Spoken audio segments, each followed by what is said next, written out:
Nuestro noticiero reportamos cada semana casos que realmente son condenables, que nos impresionan como periodistas, como mujer y como sociedad en general. ¿Qué es lo que está pasando en el Perú? Para abordar esta problemática está con nosotros el psicólogo social Jorge Yamamoto. Muy buenas tardes, gracias por estar aquí. Un placer, buenas tardes. Con preocupación, lo que acabamos de narrar, el caso de Ucayali, de la niña de 11 años que fue violentada por su primo, que le clavó 2 estacas en el cerebro, que va a tener consecuencias para toda la vida, de Catherine Gómez, una jovencita de 18 años que la quemaron viva. Y ahora en Puno, una enfermera que confió en sus compañeros, compartieron en una reunión y terminó siendo violada por estos sujetos. Es ahí cuando nos preguntamos qué está pasando en esta sociedad donde la violencia es cada vez más brutal en contra de las mujeres. Efectivamente, aquí el tema clave es qué tipo de sociedad tenemos y qué activaciones mentales nos genera. En el mundo adecuado, ni siquiera ideal, tenemos una sociedad de bienestar, en donde la gente piensa, razona y todos coordinan adecuadamente para salir adelante. Pero luego tenemos sociedades más tierra de nadie, más salvajes.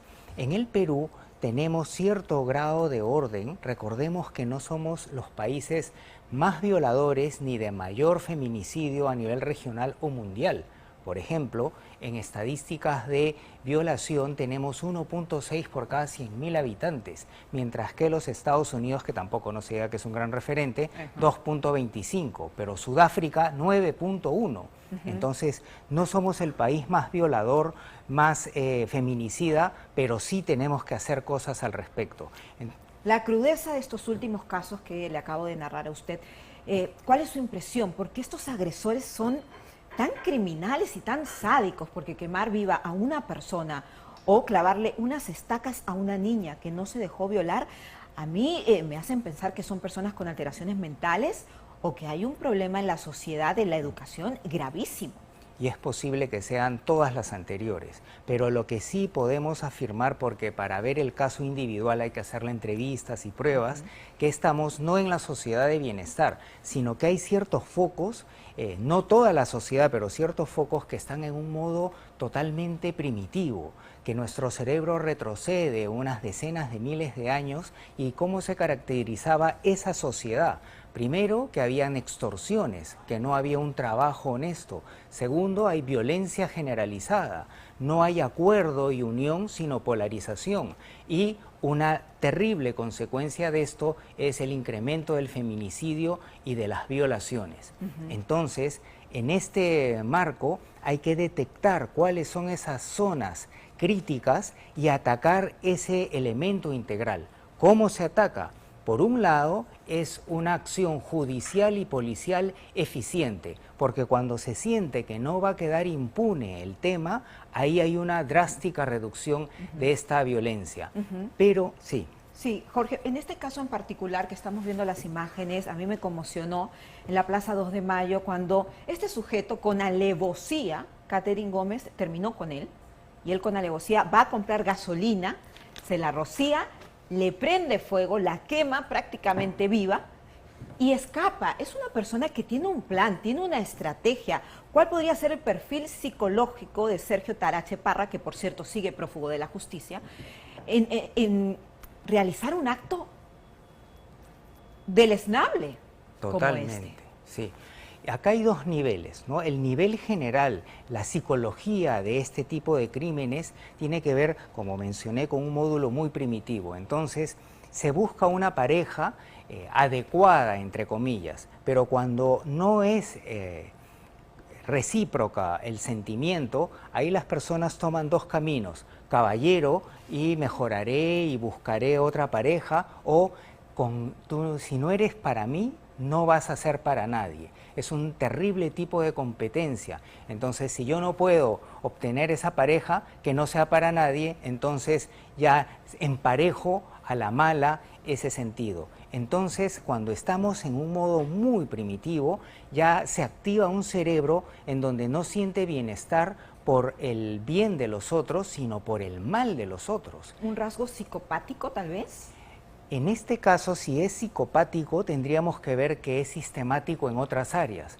porque podría ser algo enfocado en un aspecto, pero lo más probable, por confirmar con entrevistas y pruebas clínicas, es que haya un elevado grado de esto. Pero a mí algo que me preocupa, Jorge, es que muchas veces estos feminicidas, criminales, quedan en impunidad porque se la sacan, no, tengo problemas mentales, no estoy bien, y se eximen de sus responsabilidades. ¿Cómo pueden identificar las autoridades cuando efectivamente hay un problema detrás y cuando quieren intentar librarse de la justicia apelando a que no están bien de la cabeza? Sí, en nuestro país hay dos factores, ¿no? El que es más universal, que es un peritaje psicológico y psiquiátrico, pero en el Perú hay que aumentarle el tema de la corrupción. Entonces hay expertos, no todos competentes, pero hay expertos con mucha experiencia que pueden aplicar pruebas y sobre todo una entrevista. Un psicólogo con mucha experiencia lo puede sacar. De hecho, el trastorno de personalidad antisocial o el psicópata es el más difícil de diagnosticar, más aún cuando hay psicópatas muy inteligentes como los hemos visto en la política, en el Congreso y en la presidencia. Pero ahí está el peritaje técnico, pero después hay que ver que no haya corrupción. ¿Cuáles son las señales de alerta en el caso de las mujeres que estén teniendo una pareja y que puedan librarse de sujetos potencialmente peligrosos? ¿Cuál es la recomendación que usted podría hacerle a ellas? En el caso, por ejemplo, de que quieran terminar una relación y que ellos empiecen a amenazar o empiecen a decirles, si tú me dejas yo me mato, me suicidio.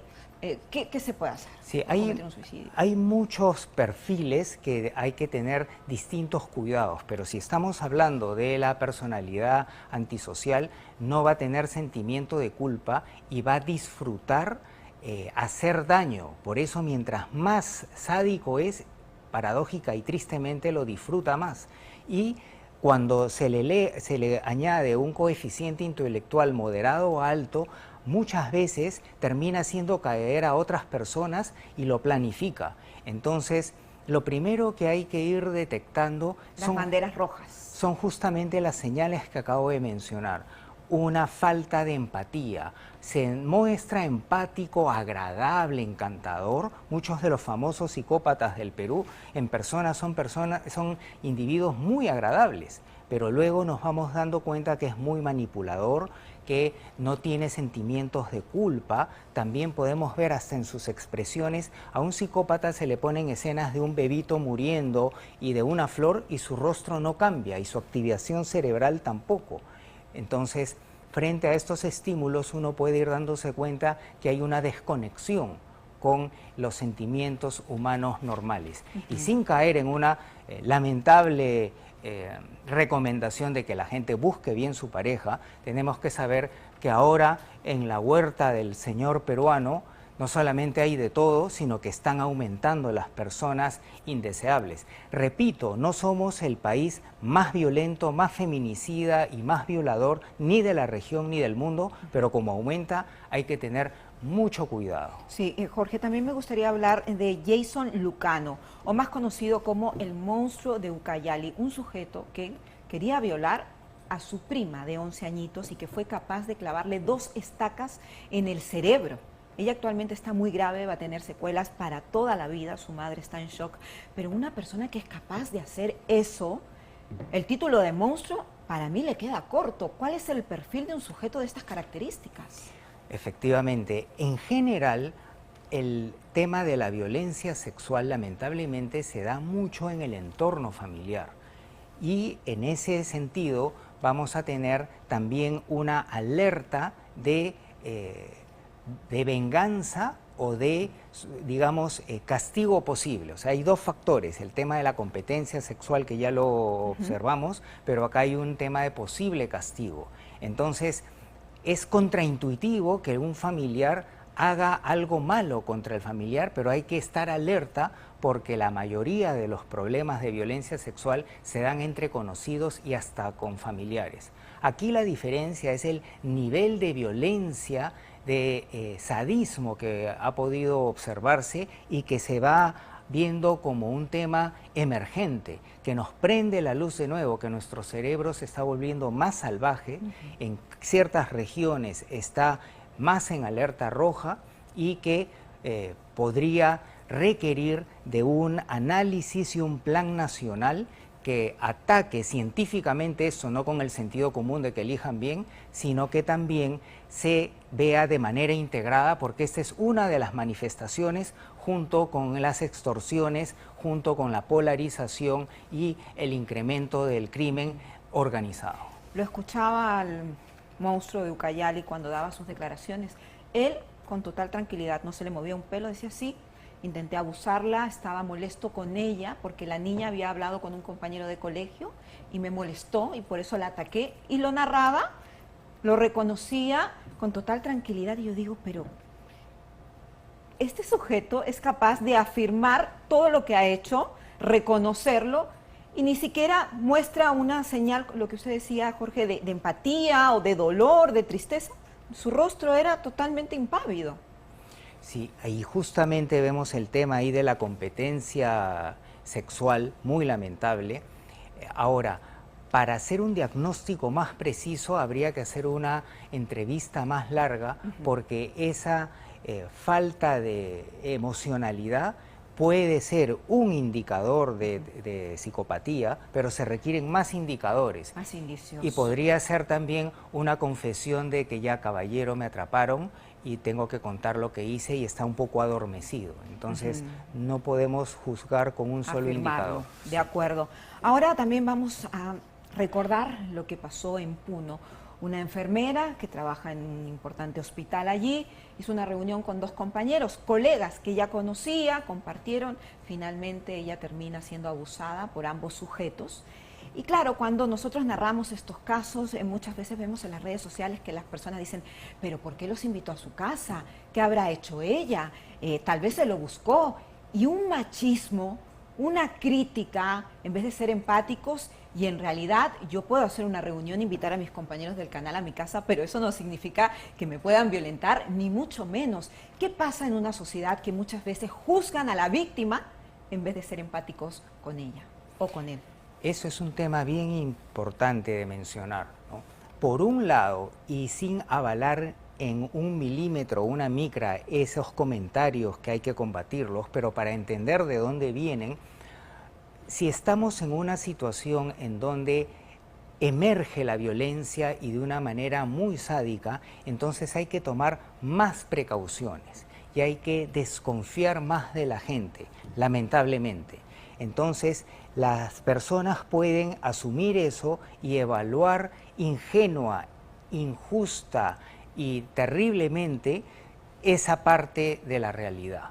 Que lo importante es aquí no caer en esos comentarios, pero sí dar la alerta de que hay que tener más cuidado, y no solamente el caso del sur andino, sino hay muchos casos en que ocurre no solamente entre familiares, sino entre gente que aparentemente uno confía y se dan un grupo de circunstancias infelices en donde lo impensable puede terminar en tragedia. Sí, Jorge, me gustaría incidir en eso porque también hemos reportado aquí en el noticiero muchos casos de mujeres que nos escriben, nos mandan sus denuncias y nos dicen, fui a la comisaría y me dice el comisario, ¿usted qué habrá hecho? ¿Se habrá portado mal con su esposo? Es decir, en vez de tener un soporte, un apoyo, creerles a las víctimas, se duda de ellas, se duda de la versión.